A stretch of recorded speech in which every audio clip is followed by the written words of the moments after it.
It's the Sod Pod, brought to you by Grassland Agro. The Sod Pod.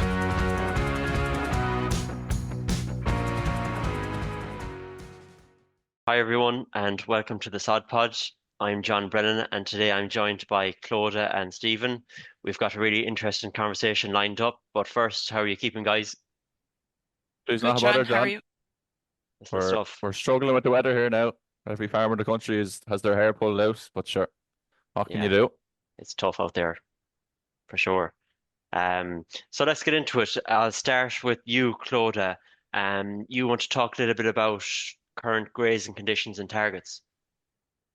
Yeah, thanks, Sean. I suppose, look, as you said there, it's been very challenging the last 2 months. I suppose I just looked it up there this morning. The rainfall in January and February, in January it was 114 mils that fell, and February is looking kind of fairly similar. So you even see it yourselves when you're going along the roads. There's water in places now that was never there before. So the water table is fairly high now. But I suppose it may sound difficult at the moment, but I suppose we need to plan for when we get the opportunity to graze, even if it's only for 2 or 3 hours of the day. I suppose one of the most important things is to earmark fields that are first to be grazed. So that entails fields with good facilities, multiple access points. I suppose you need to get a little bit creative about it and make best use out of back fencing, spur roadways, anything that's going to minimize damage done. And I suppose another thing as well I see a lot of farmers doing recently is letting the cows out hungry. So they might hold the cows in the yard for an hour or so before leaving them out to graze. I suppose, look, like the value of grass this time of the year is very high. Like, cows post-calving require 13 kilos of dry matter. It's a high energy, high protein source of forage, which is ultimately going to drive milk production. And it's a cheaper form of feed as well. Each day of grass, Chagas had a figure there, it's worth 4.20 a cow. So I suppose if you're a farmer that has 100 cows, it's worth the bones of €3,000 a week too by getting the cows out. And look at, like, yourself if you're going to do damage or not. Like, obviously heavier farms are going to be that little bit later as well.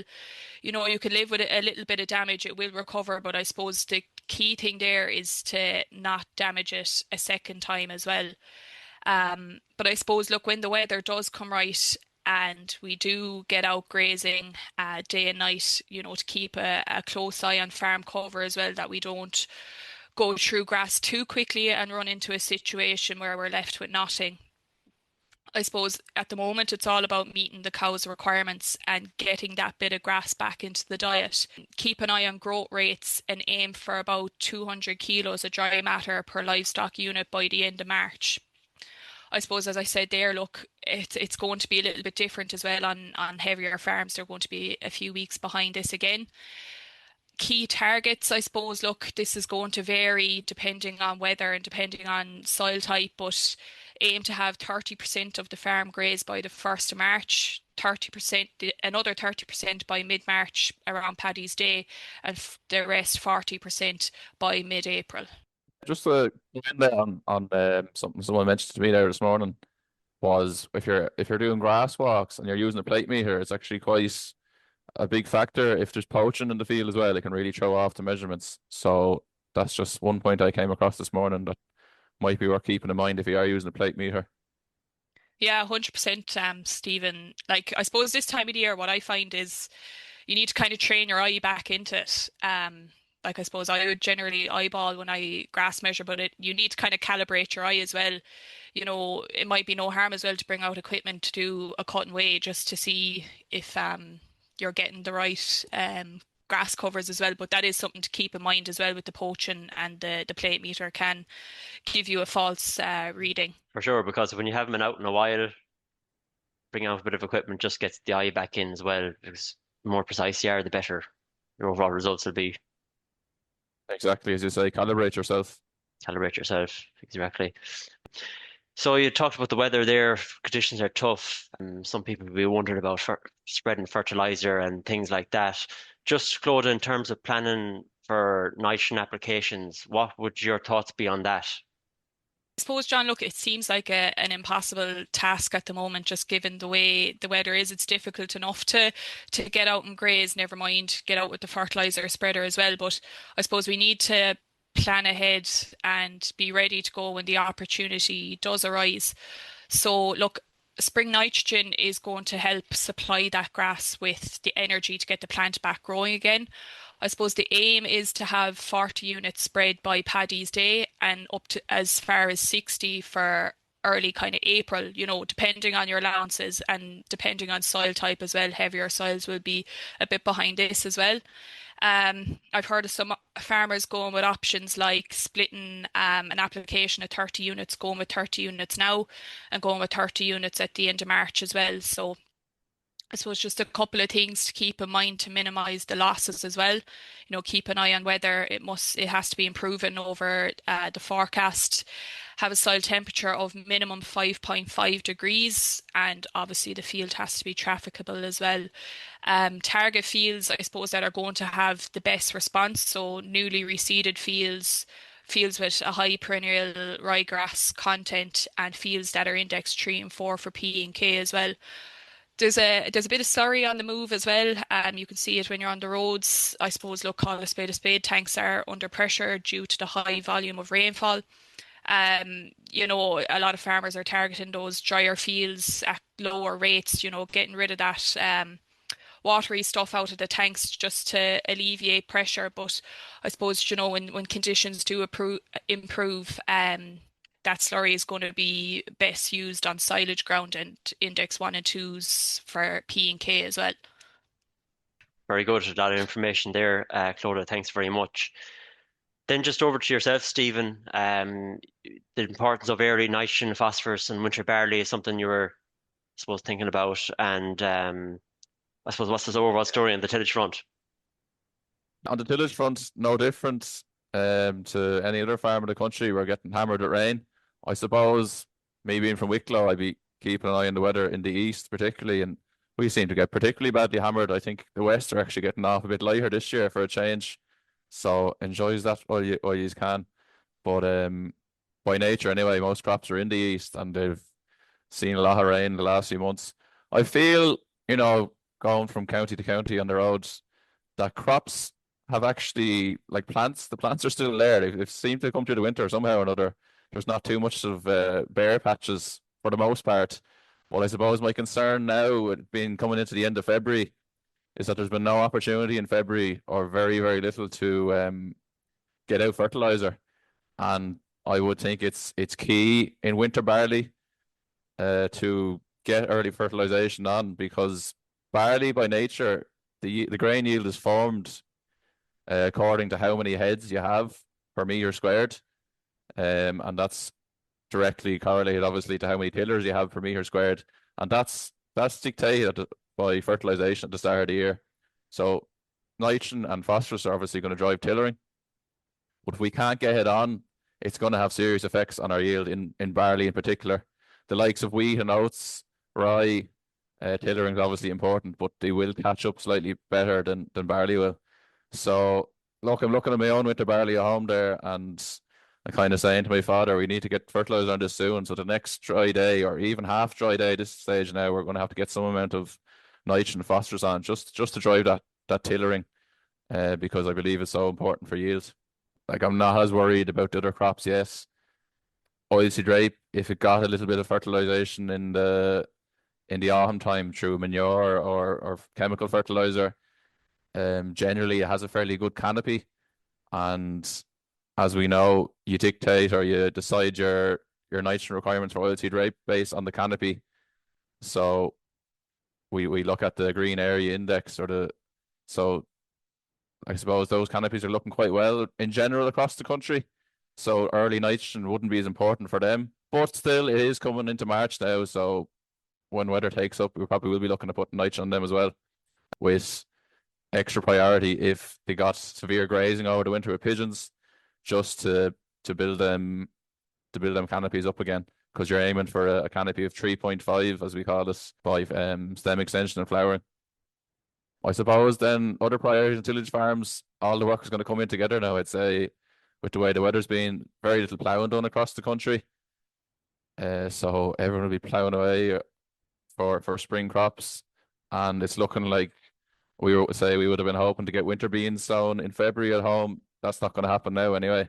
But the gap between getting the beans sowed and spring barley in is tightening, and it could be all the 1 week now the way it's looking.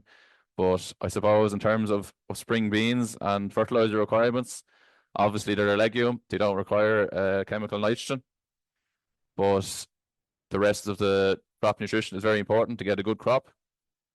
So we're obviously looking at P and K, some sort of say like an 0-10-20, an 0-5-25 kind of blend, which farmers are familiar with.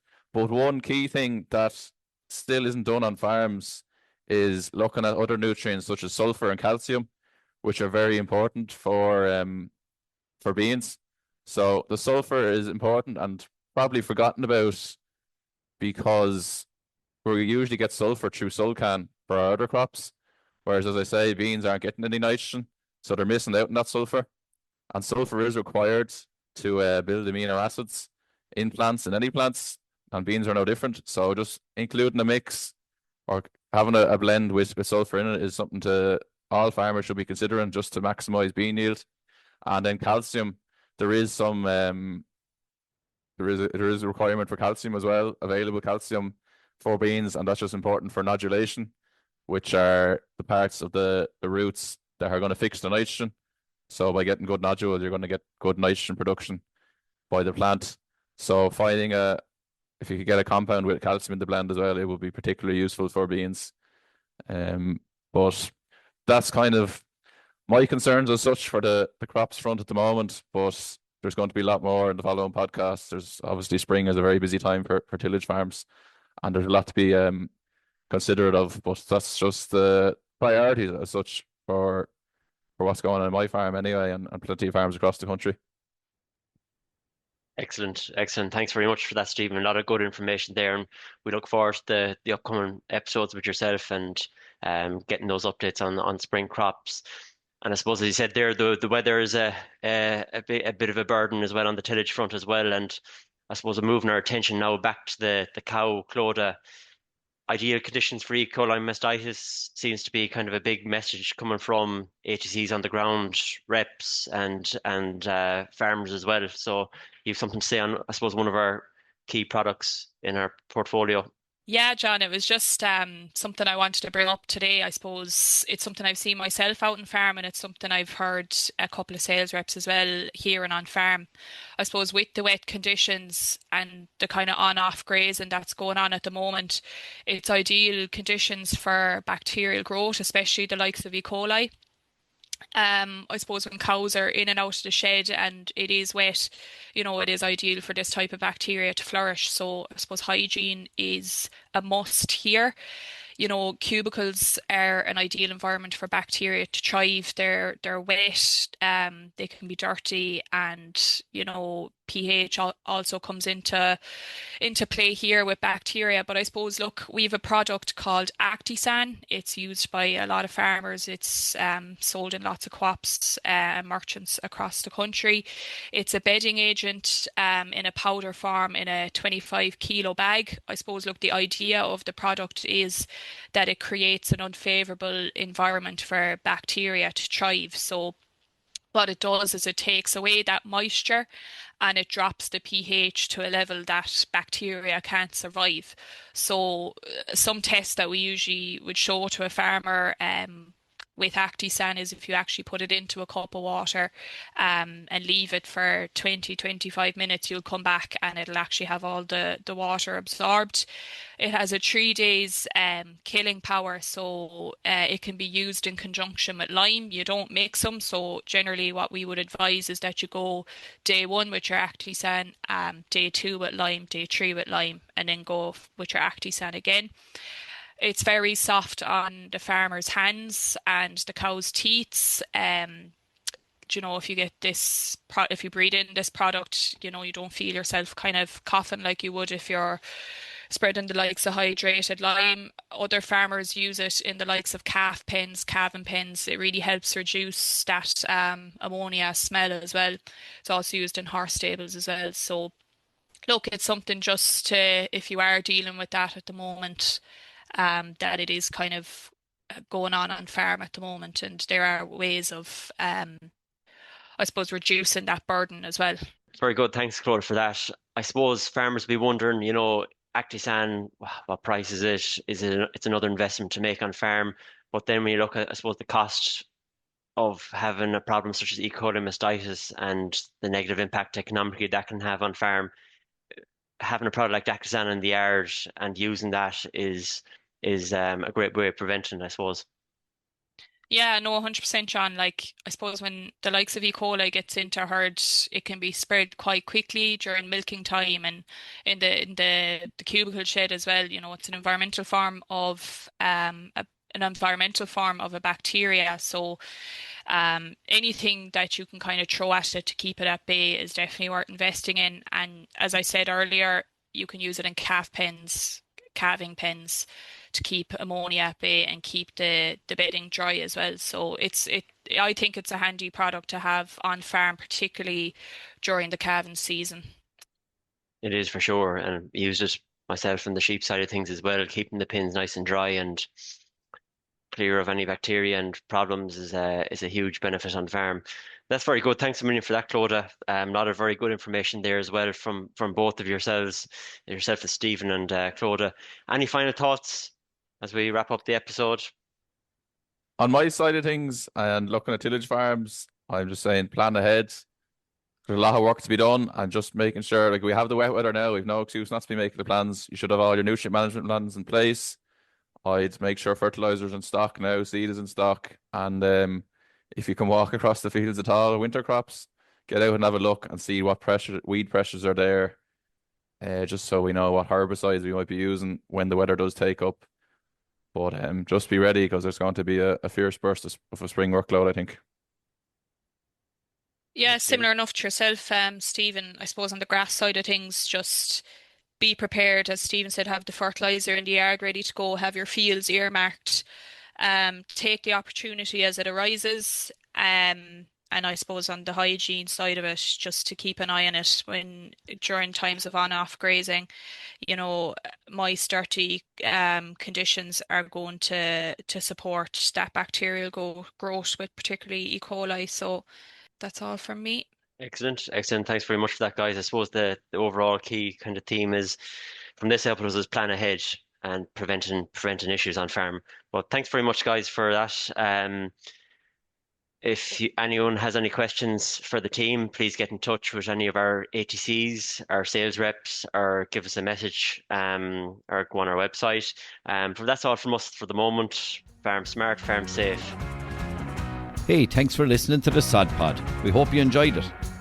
To find out more, head over to www.grasslandagro.ie or check out our social channels: Facebook, Twitter, Instagram, LinkedIn and YouTube. That's all for this episode.